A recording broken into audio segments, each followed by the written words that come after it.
Welcome, dear listener. Tonight, you are invited to drift into a world long forgotten, a world woven from music, moonlight, and myth. Inhale deeply, where the marble temples crumble gently beneath ivy's slow embrace. A whisper lives in the breeze. It's the whisper of a name.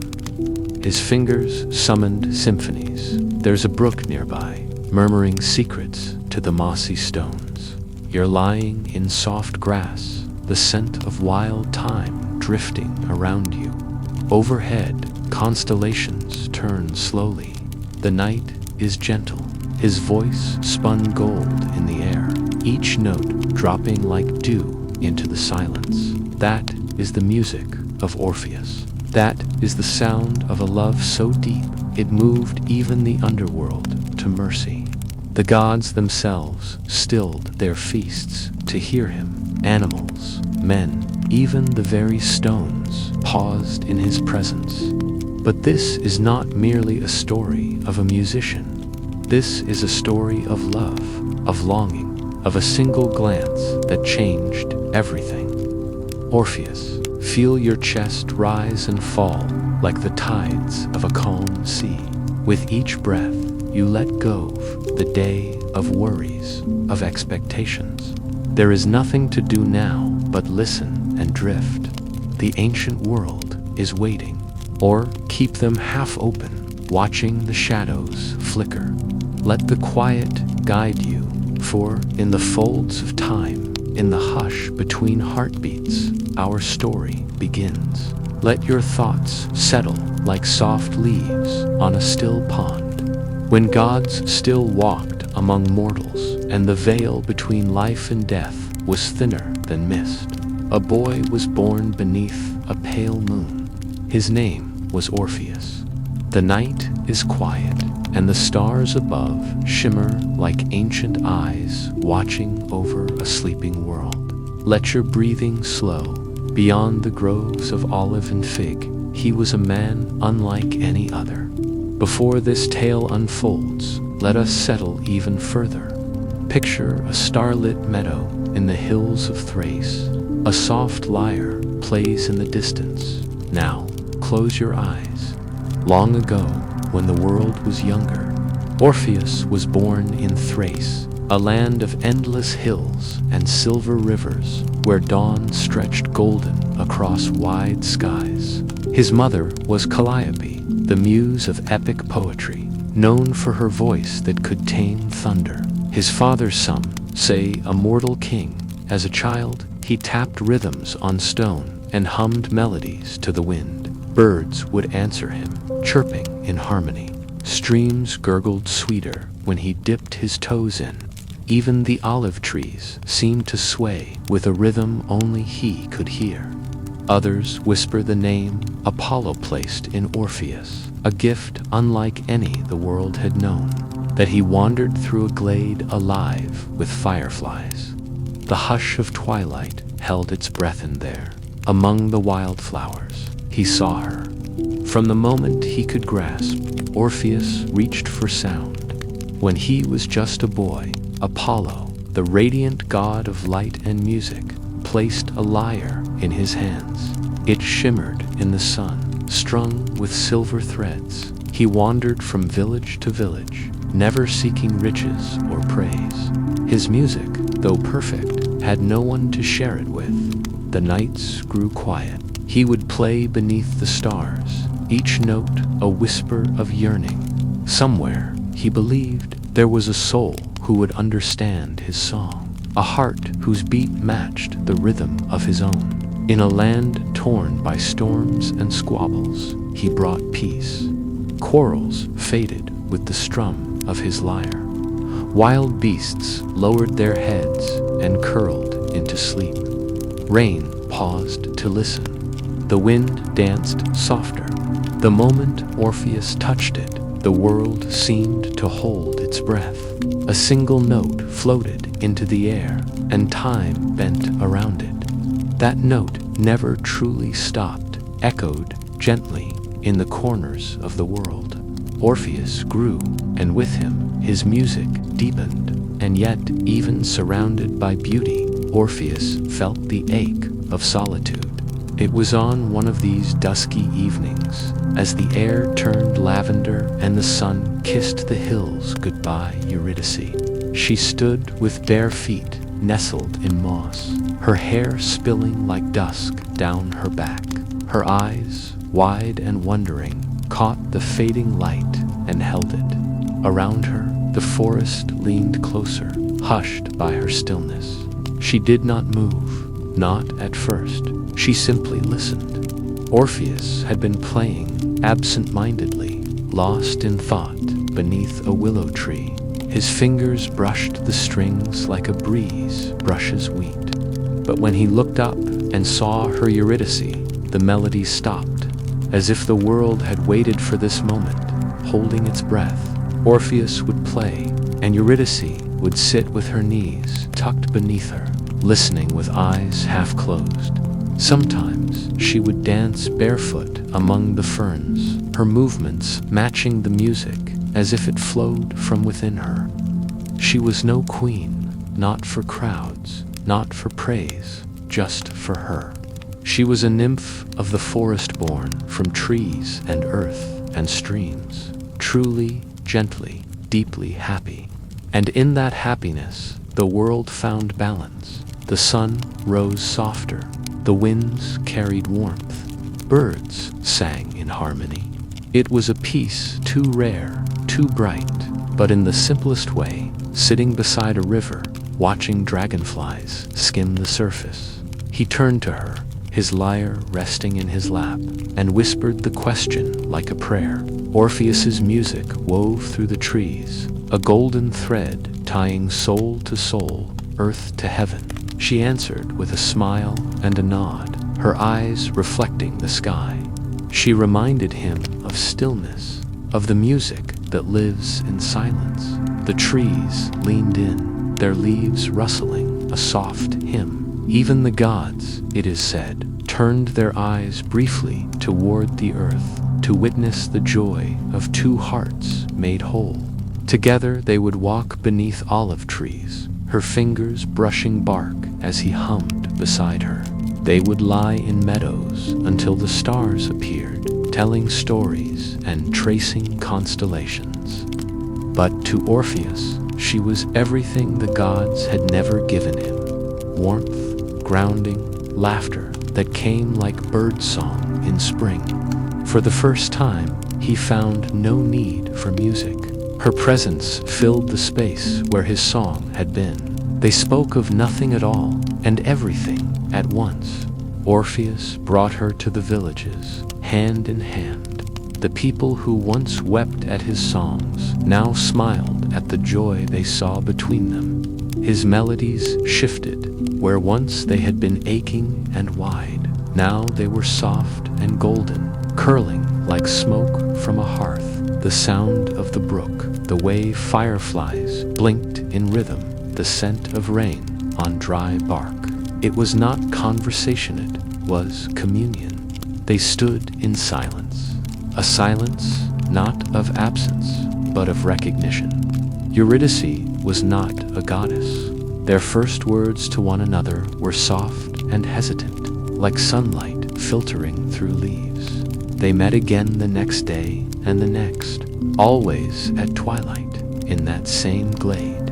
Soon, it was no longer enough to meet in secret. Eurydice grounded him. He sang for her. In time, Orpheus asked her to marry him, not with grand gestures or divine omens. The wedding was not held in temples or palaces, but in the heart of the forest. Nymphs and satyrs gathered. In that moment, time seemed to pause once more. They were happy, and, as with all bright things in ancient tales, it did not last. The wedding and the tragedy, it began with golden light. The day of their wedding dawned bright and warm, filtered through veils of mist that clung to the forest floor. Flowers bloomed early, eager to witness what the world had long waited for. The music of Orpheus laced the air, dryads in silver bark, fawns with laughing eyes. A few gods watched from afar, hidden among clouds or shadows. They all paused for this moment, for a love not declared in thunder, but in stillness, so soft and warm that even the breeze moved more gently. With each note, she moved closer, as though drawn forward on a ribbon of sound. No priest was needed, no oath spoken aloud. Birds circled in silent patterns overhead. Flowers swayed without wind. Even the earth felt hushed, cradling their steps like memory. Their eyes held the promise, their hearts knew to peaceful. The silence settled unnaturally. Her body lay still, as if asleep in the arms of the earth. The sun had dipped below the horizon. The music had stopped. Eurydice wore no crown, no gown of jewels, invisible, motionless, until her foot came near. She was adorned with vines, soft petals tucked behind her ears, her feet bare upon the grass. Orpheus waited for her beneath the tallest tree, drawn away by the call of the forest, lyre in hand, eyes brighter than the sky. Guests gathered, mortal and immortal. As Orpheus played, Eurydice stepped into the clearing. The forest rejoiced. After the celebration, as twilight bled across the sky, and the revelers danced in laughter and song, Eurydice wandered alone. She walked barefoot through tall grass, her fingers trailing over leaves. It was peaceful. In a patch of sunlight, hidden beneath ferns, a serpent lay curled, a bite, quick, sharp, like the snap of a string. She gasped, then silence. By the time Orpheus found her, it was too late. He fell beside her, not with cries, but with silence. The lyre slipped from his fingers. He touched her face, now cool, her lips still curved faintly from their last kiss. The night deepened, and so did his grief. The journey to the underworld grief changed Orpheus. It wrapped him in silence. The songs that once danced like sunlight now barely stirred beside rivers that once sang with him. They no longer answered. Even the birds grew quiet as he passed. A resolve, a flame, small, steady, certain, to the shadowed halls where the dead drift like mist and the gods of endings sit on silent thrones. His lyre, once alive with joy, hung quiet against his chest. Days passed, or perhaps years. Time no longer mattered. The world was colorless without her. He walked alone across valleys and forests, but in his silence something formed. He carried nothing but his lyre, strung now with darker tones, his cloak dusted with the ashes of sleepless nights. He would go to her, not to her grave, but beyond, to the land beneath all lands, the underworld. Most mortals feared it. He loved her more than he feared death. One morning, as the horizon barely glowed, Orpheus set out. The entrance to the underworld lay deep within the earth, in a cave forgotten by time. Those who sought not power, not glory, only love, downward, ever downward. Not a song of life or light, but of longing. The melody of holding a hand once warm, of laughter shared under trees, of a love lost before its time. Hooded eyes like old stone, he said nothing, only held out a hand. Faces blurred, the souls of the dead. He moved forward, his lyre guiding him like a lantern, and the dead listened. Some wept, drawn by the music that stirred even their long quiet hearts. Others wandered, all forgotten. The air grew heavy, thick with silence. Moss glowed faintly along the walls. Shadows danced like whispers. Even time seemed unsure here. A mouth of stone hidden in the hills, where light dared not linger. Few had ever found it. fewer still returned. He descended, the path twisted, one head lowered, then another. Past memories carved in stone and echoes trapped in air. Then the third. The great hound lay down, eyes closing, lulled by the same song that once lulled birds to sleep. At the threshold, he paused, of fingers brushing bark, of stars overhead, of a wedding beneath trees, and of silence. A great gate loomed, etched with ancient runes, sealed not with locks, but with despair. It was said that only the truly grieving could pass. But as Orpheus approached, he knelt and played. Orpheus stepped forward and played. Beside him, Persephone, pale and still as winter, a single note, low, mournful, endless. The gate shuddered and opened. Beyond it, the river Styx coiled through the gloom. Its black waters carried the memories of the dead soft voices, unfinished songs, names no longer spoken. And beside it waited Charon, the ferryman, tall. Orpheus had no coin, no gold, only his lyre. He played again. Charon listened. Slowly, he lowered his hand and nodded. The boat rocked gently as they crossed. On the far bank, the land grew darker still.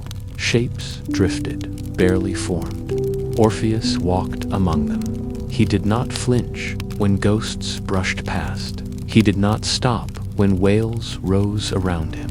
They followed. Behind him, a trail of souls formed. The deeper he walked, the more the underworld stirred. Cerberus, the three-headed guardian of the gates, heard the notes before he saw the man. The beast growled deep, thunderous, a lullaby, soft as moonlight, slow as falling leaves. Cerberus paused. Orpheus passed. Deeper still, past fields of asphodel and rivers of fire, until at last he reached the throne room. There sat Hades, the king of the dead. They did not speak. Orpheus bowed his head. He did not plead. He did not argue. He simply played. A song that had no beginning, no end. A song of first meetings and quiet glances, of laughter shared in fields. The silence after the song ends. The throne room was still.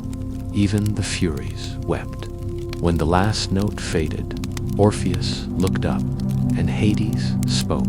The climb to the light Hades, the shadowed king, sat unmoving for a long while.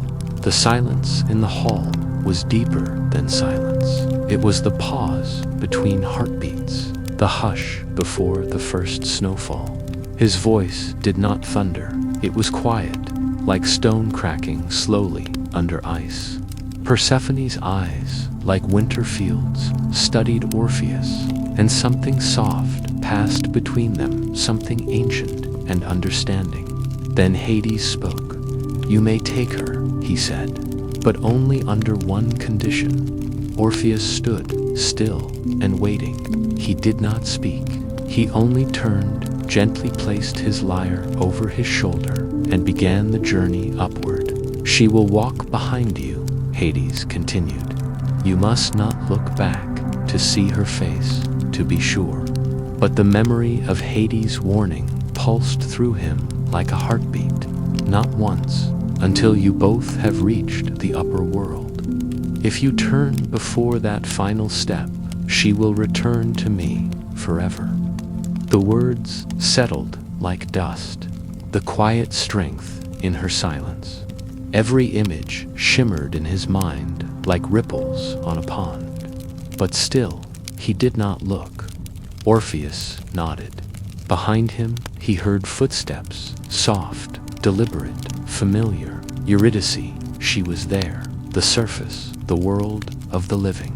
He was almost there, so close he longed to turn.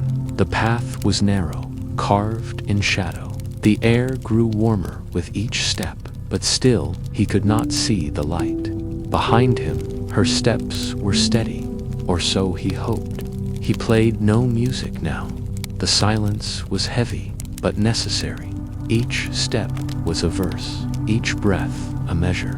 He thought of her way she'd tilt her head while listening to his songs, how she walked barefoot through dew-covered grass, twisting, each beat a drum, each breath a storm. The tunnel stretched like a dream with no end. Still, he climbed. One step, another. Her body, once whole, became light, mist, music undone. The weight of the world pressing against his back. The road was long. He began to doubt. What if it was a trick? What if Hades had deceived him? What if he imagined those footsteps? He paused. Behind him, her steps paused too. The air around him tightened. Eurydice, he wanted to whisper. But even that felt dangerous. He walked on, a single note, wordless and broken, that echoed off the cavern walls and vanished into the deep. Above, he saw it a faint, silvery glow. But doubt is a quiet poison. He strained to hear her. Was she still there? Why did she not speak? Why did she not reach for him? His heart pounded louder than her steps. And then, a single, terrible moment of weakness. He turned, just a glance, just to be sure. And there she was, Eurydice. Her eyes met his, wide, soft, forgiving. She had followed him through death, and then her smile faded. She faded like a candle's final breath, gone again, forever. Orpheus cried out, not a scream, not a shout. The light above remained, but it no longer beckoned. He had reached the surface, alone. Mourning and wandering, the light of the living world welcomed him like an old friend who no longer recognized his name. Orpheus emerged from the underworld hollowed and silent. The sky stretched above him, painted in blues and silvers. Birds soared on the wind. The world he had fought to return to now felt foreign. Without Eurydice, every leaf, every sound, every shadow was a reminder.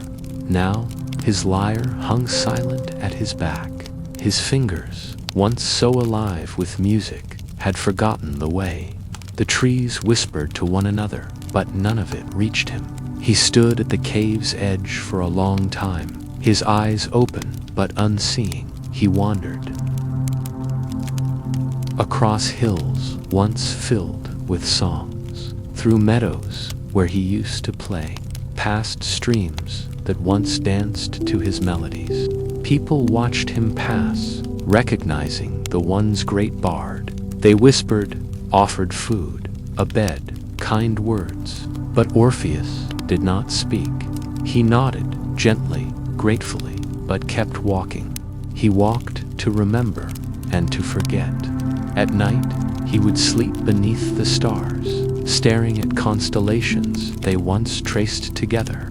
Sometimes, he imagined her beside him. He would close his eyes and hear her laugh in the rustling leaves, see her reflection in still water, but she was not there. Then another, to feel, to mourn with him. They sat in the grass as Orpheus played sunset, turning to twilight, twilight melting into night. It was not the music of joy, but of healing, not to charm, but to remember, then another, until a song began to form. A song without words, a song of memories and loss, of footsteps behind him, and a voice he never heard again, bringing his sorrowful music to those who had also lost, to widows by the sea, to children who missed their mothers, to old men remembering youth, and in doing so, he gave his grief to the world, and the world,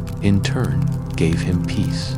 He would sometimes see her in the corner of his Aja, glimmer, a shadow, a memory, and he would play a lullaby of love lost, yes, but also of love remembered, and for the first time in what felt like years, touched his lyre.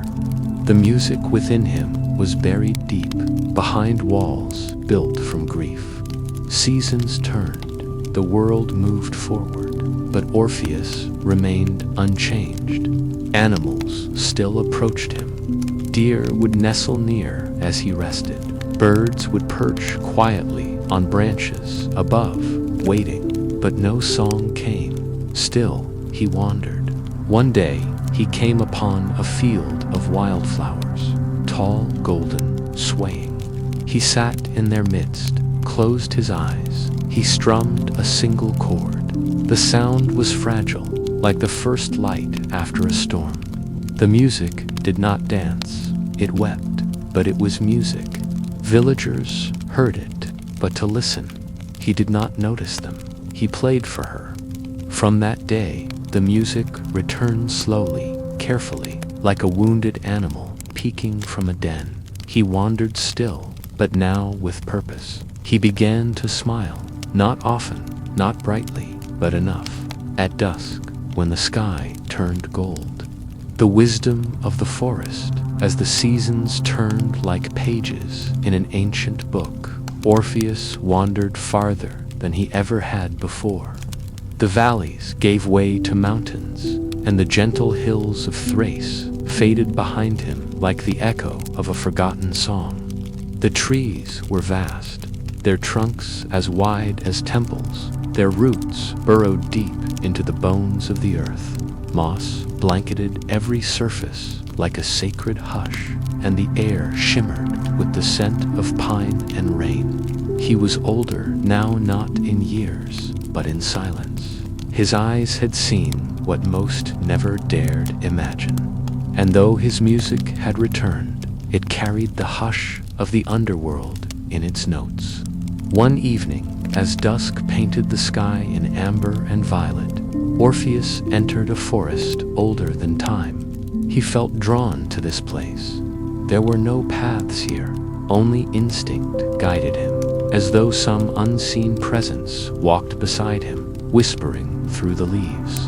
In the center sat an old woman, wrapped in layers of green and brown. The woman opened her eyes, and they were not old, but timeless, deep and wild. She looked at him with the calm of one who has seen centuries bloom and wither.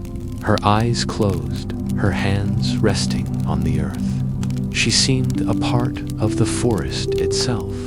He came to a clearing where the air was perfectly still. A ring of ancient oaks stood like sentinels. Orpheus paused, and in losing, you have seen what lies beneath love and beyond death. You have traveled far, child of the muse, she said. Orpheus bowed his head, the hum of insects like strings, the wind through the trees like a voice, low and ancient, the heartbeat of the forest, a harmony so deep and slow, most never hear it. I did not seek to defy, I only wanted to remember. You carry silence in your bones, she continued, and sorrow in your breath, but also music, music older than the lyre. I have lost, he said simply. You have walked through death, through love, through grief. Now walk with wisdom, and remember the song never ends. The forest no longer loomed, embraced, and as he walked beneath the moonlit canopy, he began to hum. Not for the world, not for Eurydice, not even for himself. It only changes, she nodded, smooth, round, and warm. He sat across from her, setting his lyre beside him. The strings glinted faintly in the fading light. You sought to defy the law of endings, the woman said. Few dare such a thing. Fewer survive it. Orpheus looked at her. She smiled, a soft thing, like petals falling. Then, remember wisely. She reached out and touched the earth between them. This world is a song, Orpheus. Each leaf, each stone, each creature part of a great melody. But some parts are quiet, some full of sorrow. And yet, without them, the song would be incomplete. He closed his eyes and listened. and he heard it. The rustle of branches like flutes. Tears slipped from his eyes, not from pain, but from awe. "You see now," she whispered. He nodded. She stood, and the forest seemed to rise with her. She pressed a small stone into his hand. "When you forget, hold this." Orpheus left the clearing lighter than he had entered. He hummed for the song, the eternal song. Years passed, though Orpheus no longer counted them. He had lived lifetimes within a single glance, within a single loss. Now, time flowed around him like a gentle stream there, but not grasped. He became something of a myth himself, a wandering figure who brought peace wherever he went. Villagers spoke in hushed tones when he arrived, some leaving small offerings of bread and honey outside their doors. They said his music cured broken hearts and lulled infants into dreamless sleep. Fields seemed greener after his passing. Animals lingered near him without fear. Even storms slowed when he played. But Orpheus no longer sought fame, nor love, nor praise. He played because the world itself asked for music, and he had become its vessel. He returned often to the deep forests and quiet groves, places where silence lived honestly. He returned to the place where he first met her. Fireflies blinked lazily, even though the sun had not yet set. A brook murmured nearby. There, among the moss and twilight, he listened more than he played. He listened to the roots, to the wind, to the riverbeds. And in that listening, he learned. And the dawn chorus of the living, it becomes a part of the music, a low note holding up the melody. He never saw her again, but he never truly left her. He learned that love, once given, does not vanish. It lingers in trees touched together by shared memory. It rides the backs of bees and sits in the warm hollow of old stones. He learned that sorrow never truly leaves. It softens, it rests. His hands, once full of trembling music, fell still. He carried Eurydice with him, not as a wound, but as a presence, a hush before a song, a glint in the air before dawn. He did not play for the gods, nor for grief. And then one day, as spring began to uncurl from winter's sleep, the scent of fig blossoms, the echo of footsteps down forgotten halls, his body turning to mist, joining the air, the trees, the silence. The glade was just as it had been, soft with moss, framed in gold, a hush hanging like mist in the air. Orpheus sat beneath the old willow, just as he had long ago, and placed his lyre upon his knees. But this time, he did not play for her. If you sit long enough, with your eyes half closed and your heart open, you might hear it too. He played for the world, and the song was unlike any before. It carried laughter and tears, the rustling of trees and the cries of wolves, the hush of snowfall. It was a song of the beginning and the ending, of a first breath and a final sigh.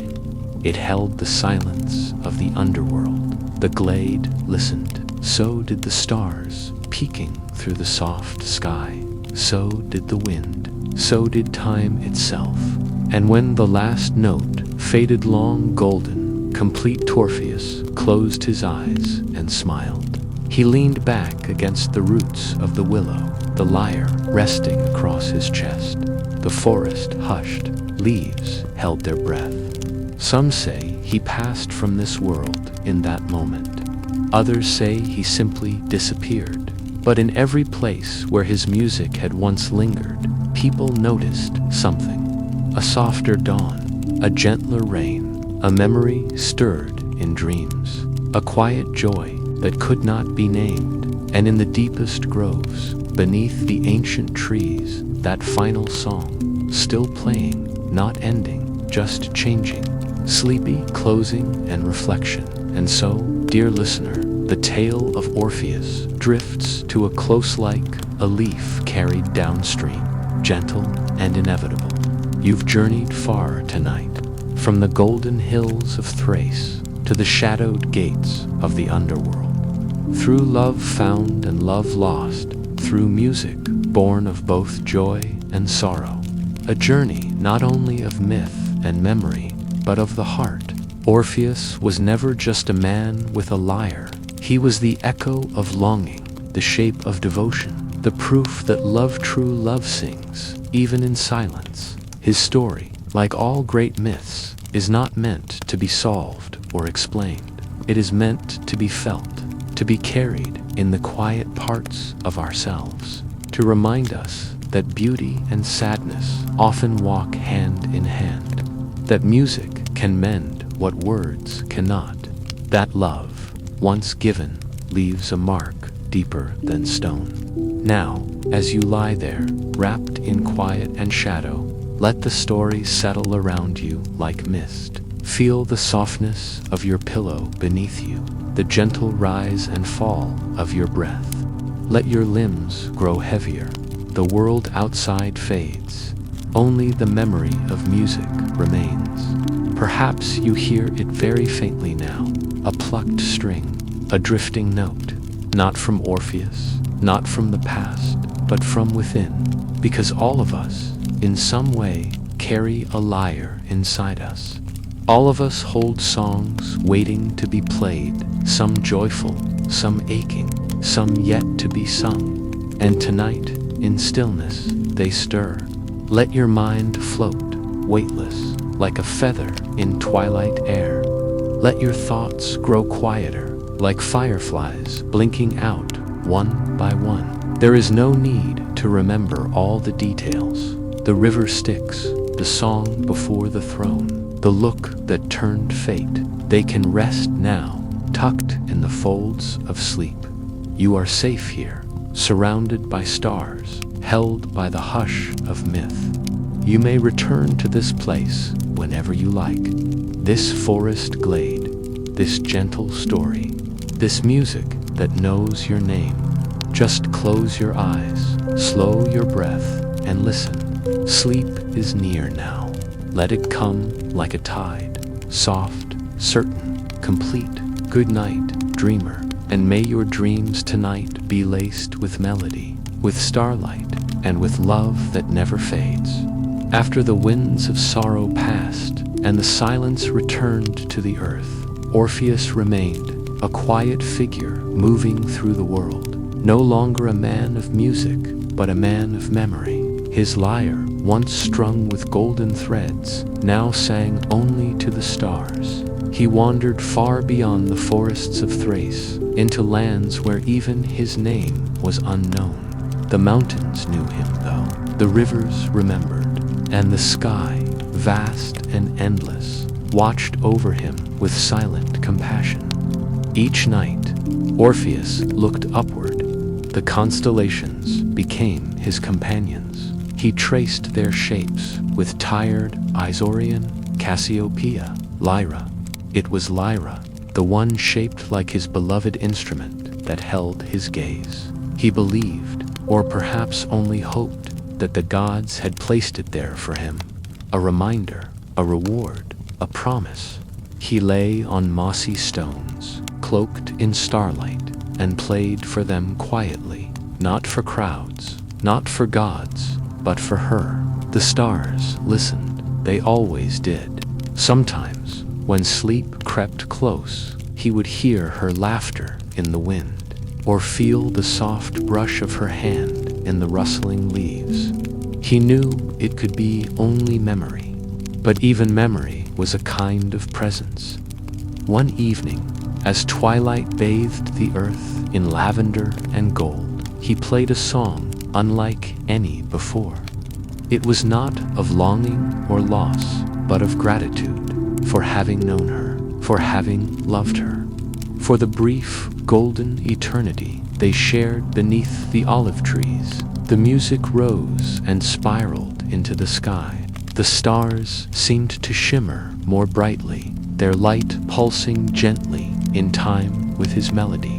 And when the final note faded, the night fell still, as if the heavens themselves had paused to listen. He whispered her name once more, Eurydice, and in the hush that followed, a star fell. It streaked across the heavens like a silver tear, vanishing into the dark. Orpheus closed his eyes and smiled faintly. It was enough to believe she had heard. Above him, the stars burned quietly. Below, the earth rested. And within him, something softened. For though she was gone, her light remained reflected in every song, every breath of wind, every corner of the night. Orpheus did not know what awaited him beyond this world, but he believed the stars would guide him, and that one day, when the time came, he would follow that light back to her. Until then, he would walk and play and remember. For love, once true, does not vanish. It echoes through stone, through sky, through soul, like a song that never truly ends. In the hush of the world's turning, long after the crowds had stopped listening and the temples had crumbled into vine-covered ruins, a quiet voice stirred in the wind. It was soft, melodic, and ancient. It belonged to Calliope, muse of epic poetry, and Orpheus's mother. She had watched her son from afar, as only a muse can. She had seen him grow beneath her songs, rise with the rhythm of love, and descend into the silence of sorrow. But even in silence, his story had not ended. For stories, like rivers, flow beyond the banks of their beginning. One night, as Orpheus rested beneath a cedar tree, eyes half closed, she came to him not in body, but in presence, a warmth in the wind, a hush that silenced even the crickets. He felt her before he heard her, a whisper, a memory. "My son," the breeze seemed to say, "your song has not ended. It has only changed its shape." Orpheus sat upright.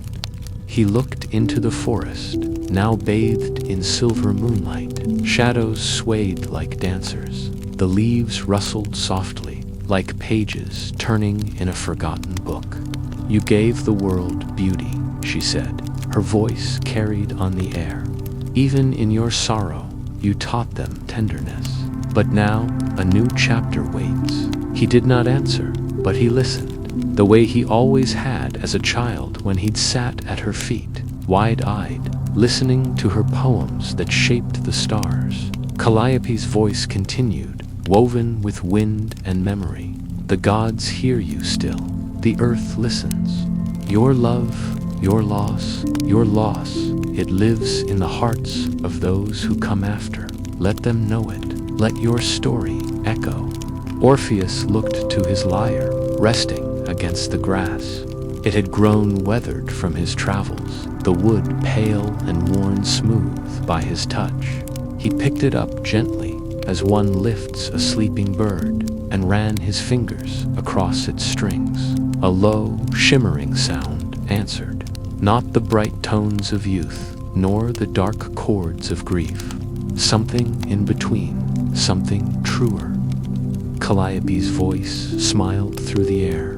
"That is the sound of legacy," he played, not for himself, not even for Eurydice, but for those who would one day walk as he had, heart's aching eyes searching the stars, longing for something they could not name. He played a song that began in silence, grew through sorrow, and found peace in remembrance.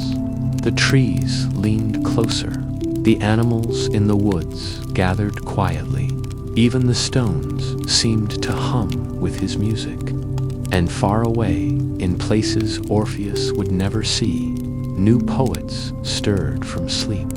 New dreamers lifted their heads. New hearts opened, feeling something in the night air, a note, a memory, a story not their own, but deeply known. His mother's voice drifted one last time on the wind, soft as mist. "You have become the music." And with that, she was gone. But Orpheus remained, his song rising like morning mist, threading through the hills and trees, brushing across sleeping villages, curling into the stars above. Not an end, but a continuation. Seasons passed in slow procession.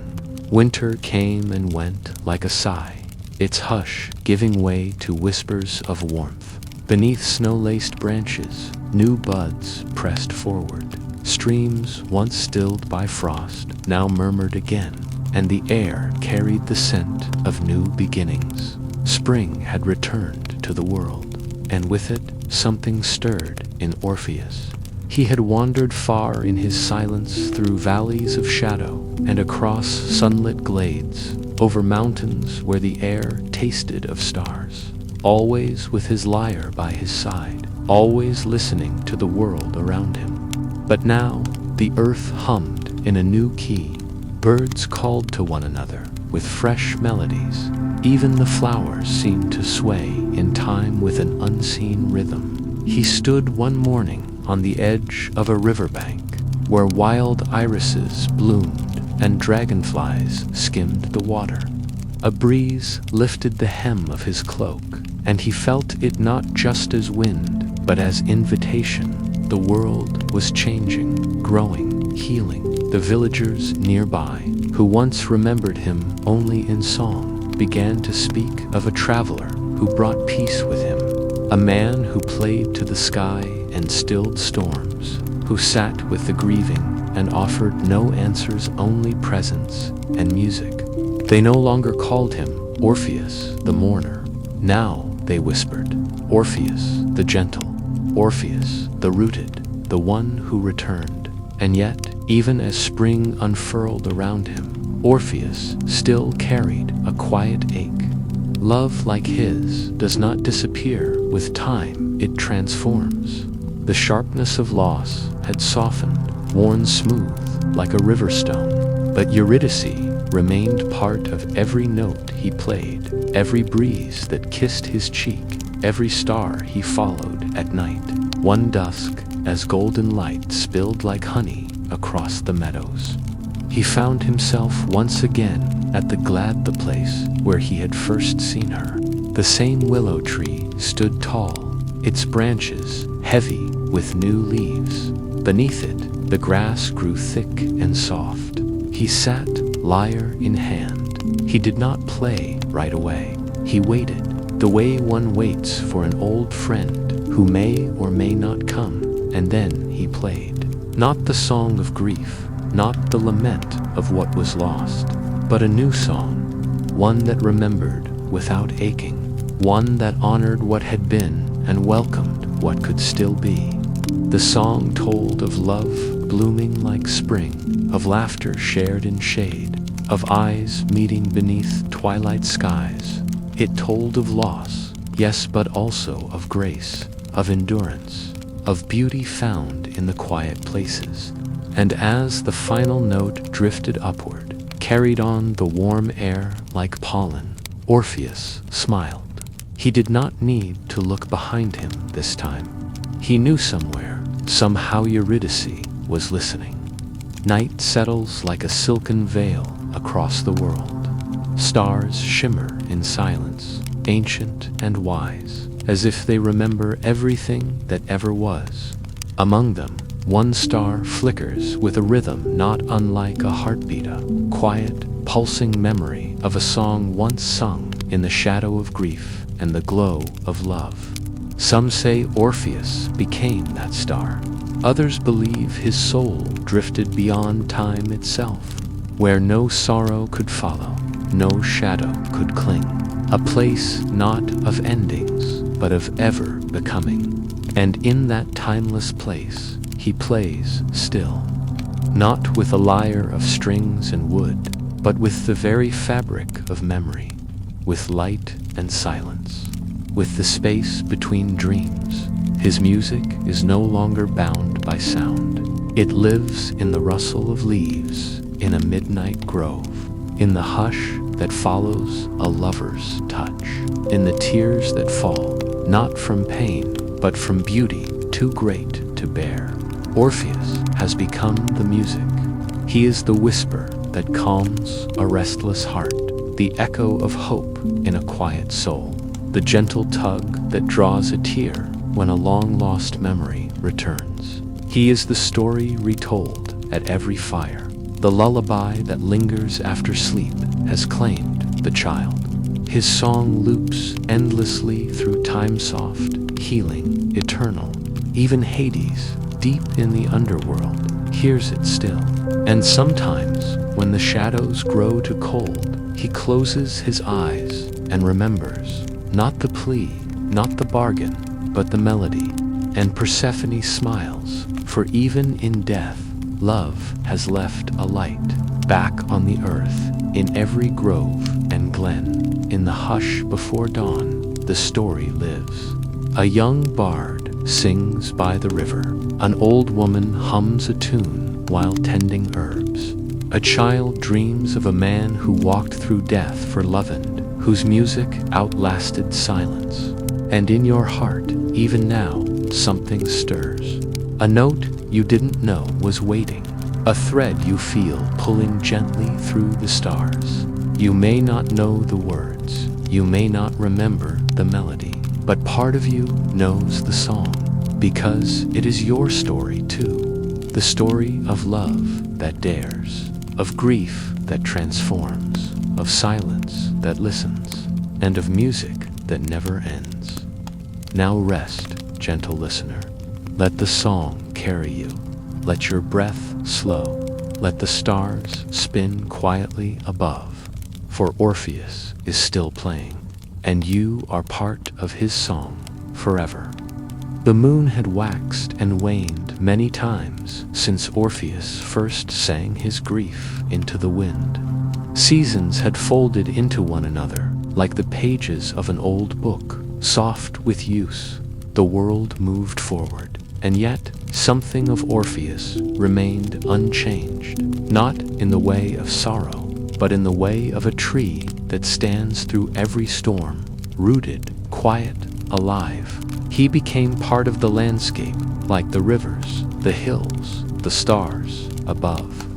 Travelers would come across his footprints by streams, or find flower petals where he had walked. Sometimes, in the hush of early morning, they would hear a song without a source, gentle and wordless, weaving through the mist like memory. And in the villages, his name lived on not as a myth, but as a melody. Around hearthfires, old women told children of the man who walked to the underworld for love, who softened the heart of Hades with song, who climbed through the shadows with hope as his lantern. Fathers hummed Orpheus's tunes while working in the fields. Mothers sang his lullabies over cradles, their voices curling like smoke in the rafters. Stories of him spread beyond the borders of Thrasant to distant islands, across the silver waves, even to the high halls of Olympus, where the gods themselves sometimes paused to listen. Some said Orpheus had vanished into the stars. Others believed he had become one with the earth, living as a whisper in every leaf. A few claimed he wandered still, gentle and smiling, a bard without a home. But those who heard his music truly heard. It felt something deeper. They felt the circle: love, loss, grief, healing, and then love again. His story was not just about tragedy, they came to understand. It was about the courage to love, even when it breaks you. About the grace of letting go. About remembering without being held prisoner by memory. And so the circle turned. A child born beneath a willow tree learned to sing to the birds.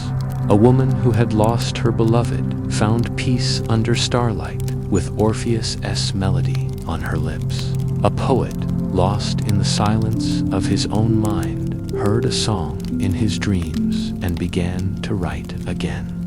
The lyre of Orpheus, his true gift was never truly buried.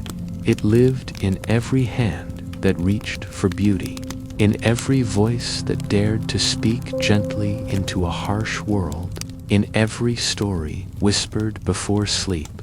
And though no one could say where Orpheus had gone, all agreed. When the wind stirs the leaves, just so, and the night carries a tune too perfect for words, is him, still playing, still loving, still reminding the world that music, like love, never truly ends. Thank you for joining us on this journey through myth, music, and memory. May the story of Orpheus and Eurydice remind you that true love goes far beyond the bounds of time and death. As you rest now, let the gentle pull of dreams guide you. Let each breath take you deeper into peace. You are safe. You are still. The world is quiet. And somewhere, far beyond the stars, the music plays on. Good night, dear listener. Sleep well.